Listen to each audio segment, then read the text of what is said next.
A nun prepares to perform an exorcism and comes face to face with a demonic force with mysterious ties to her past. Welcome back to Movies Explained. Today's film is a horror thriller from 2022 titled, Pray for the Devil. The movie starts with the appearance of a little girl known as Annie.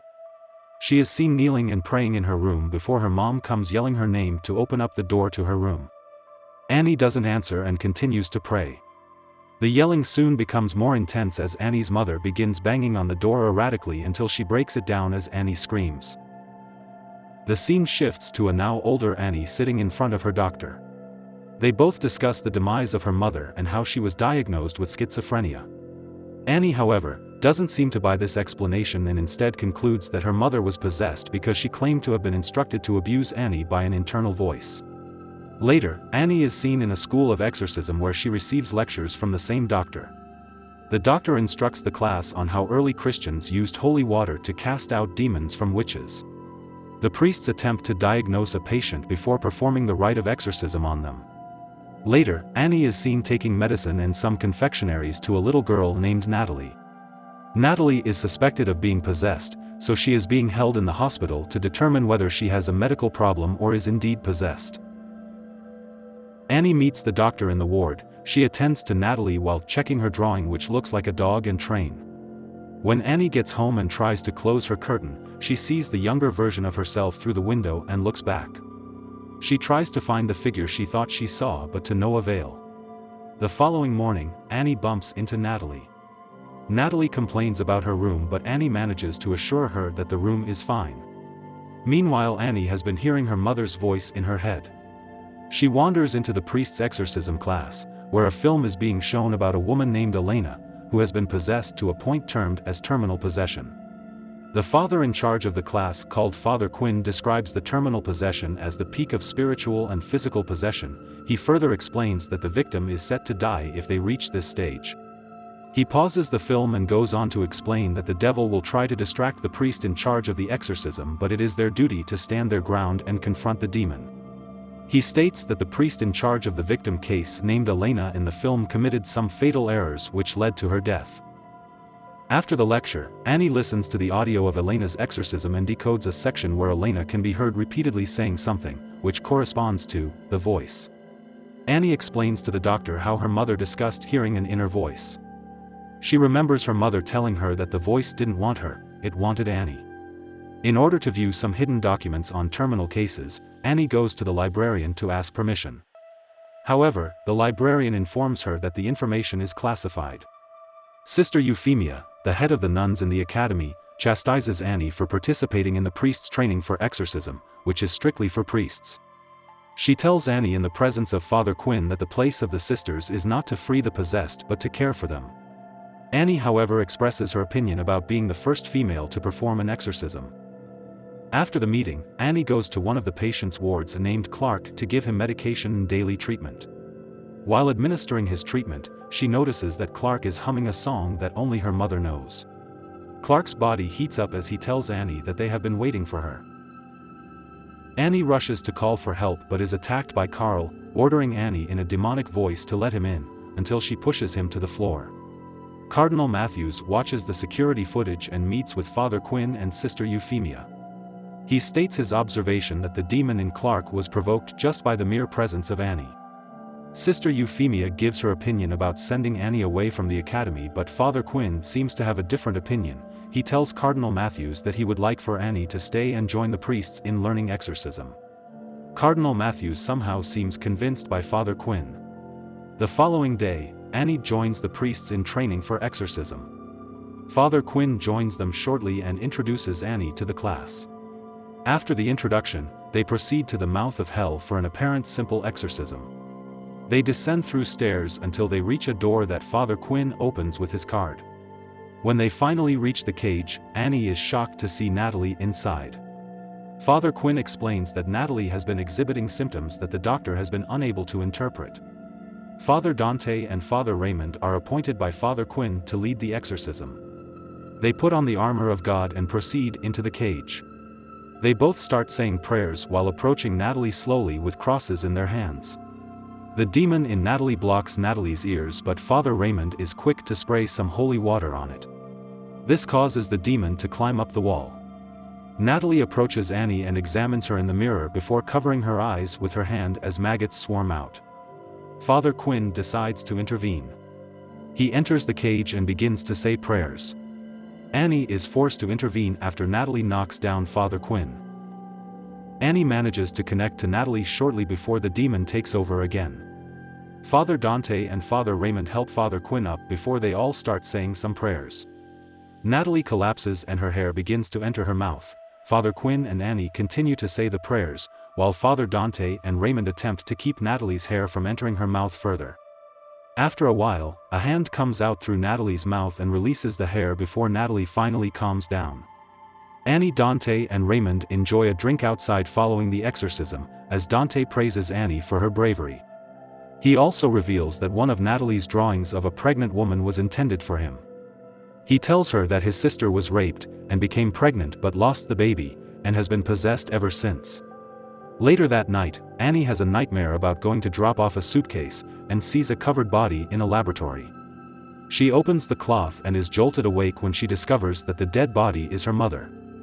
The next day, Annie goes to see Natalie in her ward. Before she goes to sleep, Natalie tells her about a voice she hears in her head that tells her what to do. From their conversation, Annie concludes that Natalie still isn't free from the demon that possesses her. She approaches Father Quinn and informs him of her observation. Father Quinn lets Annie know that Natalie will be transferred to the Vatican for further exorcism. Annie is disgruntled by this decision.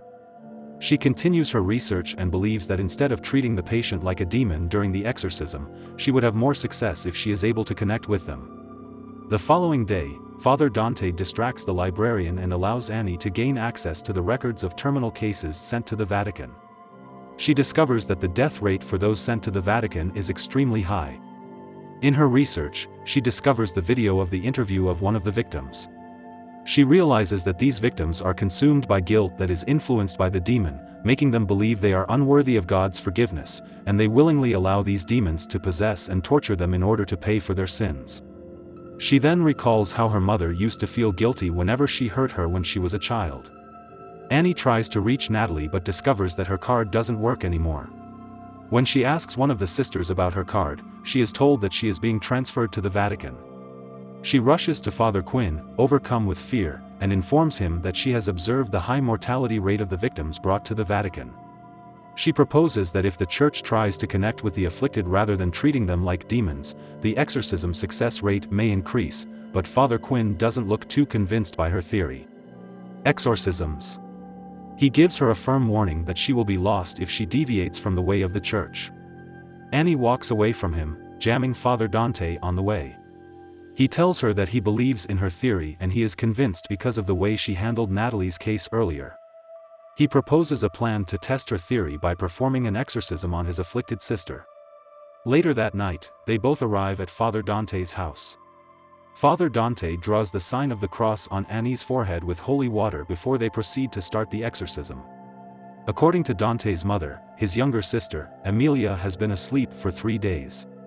Annie walks towards her and sits gently beside her. She makes the cross symbol on Emilia's forehead. While Annie makes the sign of the cross on Emilia's stomach, she lets out a series of satanic groans. This abruptly awakens Emilia and she stares at Annie. Annie begins to talk to her to forgive herself and not obey the voice in her head. Unfortunately, the demon seems to have a stronger hold on Emilia. Her belly begins to swell while the ceiling fan rolls with great speed, breaking the arms in the process. Annie continues to talk to Emilia to forgive herself. After a spiritual battle, Emilia finally forgives herself and the swelling goes down. After the exorcism, Annie tells Father Dante on their balcony how she became pregnant at the age of 15 and was too drunk to know who the father was. She gave the baby to an orphanage. When Annie gets home, she looks at herself in the mirror while combing her hair with the comb her mother used on her. She remembers how her mother treated her when she was little as she combs her hair. The following morning, Sister Euphemia summons Annie on Cardinal Matthew's order. When she is brought before Cardinal Matthews, he informs her about Emilia committing suicide after the exorcism. Cardinal Matthews blames Annie for breaking the Church's rules and going against the doctrines. Sister Annie decides to leave school and return to the monastery. The doctor informs Annie that Natalie has improved and has been released from the hospital, which makes Annie very happy. Later that day, however, Father Dante comes to see Annie to inform her that Natalie's condition deteriorated. She was rushed to the hospital, but she killed 3 of the ambulance staff on the way. When she arrived at the hospital, she was carrying a crucifix. When Father Dante shows Annie the crucifix, she realizes that Natalie is her daughter, because Annie placed the crucifix as a parting present with her newborn baby when she gave her up for adoption. Sister Annie makes the decision to return to the school to face her devil. Natalie is being held in old cells in the school's basement that were once used to house witches and people who were possessed centuries ago. Priests used to drown people in a pool of holy water in the basement in an effort to save their souls. Father Dante assists Annie in entering the school undetected to locate Natalie. In the cell, the demon kills the other priests as they are saying prayers before turning to Sister Annie. Annie offers the monster her body, eager to do whatever it takes to keep the child safe. After leaving Natalie, the demon enters Annie.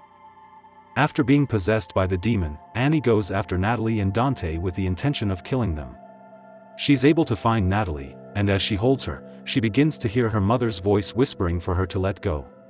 She releases Natalie and begins fighting the demon from within, forcing her arm upward to place the cross on her own forehead, which weakens the demon and causes Annie to fall into the pool of holy water. The divine holy water vanquishes the evil demon and releases Annie from her trance. Father Dante saves Annie and brings her back to life. After a motherly sacrifice, Natalie's child is ultimately spared. Sister Annie chooses not to tell the young girl the truth despite saving her own daughter from the forces of evil. The first female exorcist in 7 centuries, Annie is awarded a scholarship to study demonology at the Vatican as a result of her efforts. On her way to the airport, Sister Annie is ambushed by the army of hell when she is waiting in traffic. The demons take over a woman on the street and her cab driver. She raises her cross and prepares to battle the soldiers of hell.